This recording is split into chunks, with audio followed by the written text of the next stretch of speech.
আসসালামু আলাইকুম। আপনারা হয়তো বাংলার নবাবের কথা অনেকে জানেন না।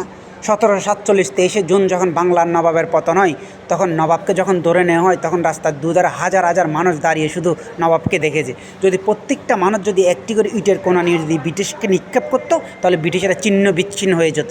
কথাটা বলি কেন, আমাদের 2024 5 জুলাই যখন শেখ হাসিনার পতন হয়, তখন যদি বাংলাদেশের আওয়ামী লীগ, যুবলীগ, ছাত্রলীগের কর্মীরা যদি একটি একটি করে ইটের কোণা নিয়ে যদি রাজাকারের উপরে নিক্ষেপ করতো, রাজাকাররা ধূলিসাৎ হয়ে যেতেন। কিন্তু আমাদের কর্মীরা তা করেনি। আমাদের কর্মীরা চেয়েছিল কোটার পতন হোক, মেধার মুক্তি হোক, কিন্তু না, আপনাদের মূল উদ্দেশ্য ছিল শেখ হাসিনার পতন। যদি আমাদের কর্মীরা জানতো আপনারা শেখ হাসিনার পতনে চাচ্ছেন, তাহলে প্রত্যেকটা কর্মী হাতে একটি একটি করে ঈদের কোণা নিয়ে আপনাদেরকে ধূলিসাৎ করে দিত।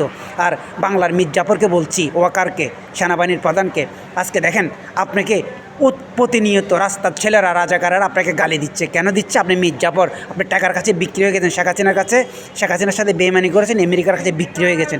একটি জিনিস মাথায় রাখবেন, 1747 23শে জুন যখন বাংলার নবাবের পতন হয় আর মীর জাফরকে অবশেষে রাজা বানায়, ঠিকই, কিন্তু মীর জাফরের মৃত্যু হয় কীভাবে জানেন?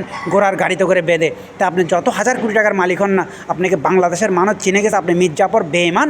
এবং তার জন্য আজকে আপনাকে দেখেন প্রতিনিয়ত বাংলাদেশের মীর জাফরেরা, রাজাকারেরা, বেঈমানেরা আপনাকে গালি দিচ্ছে। তাই বলি, এখনও সময় আছে, আসেন দেশের স্বাধীনতার পক্ষে দাঁড়ান, দেশের জনগণের পক্ষে দাঁড়ান, দেশকে ভালোবাসেন, দেশের মানুষকে ভালোবাসেন। জয় বাংলা, জয় বঙ্গবন্ধু।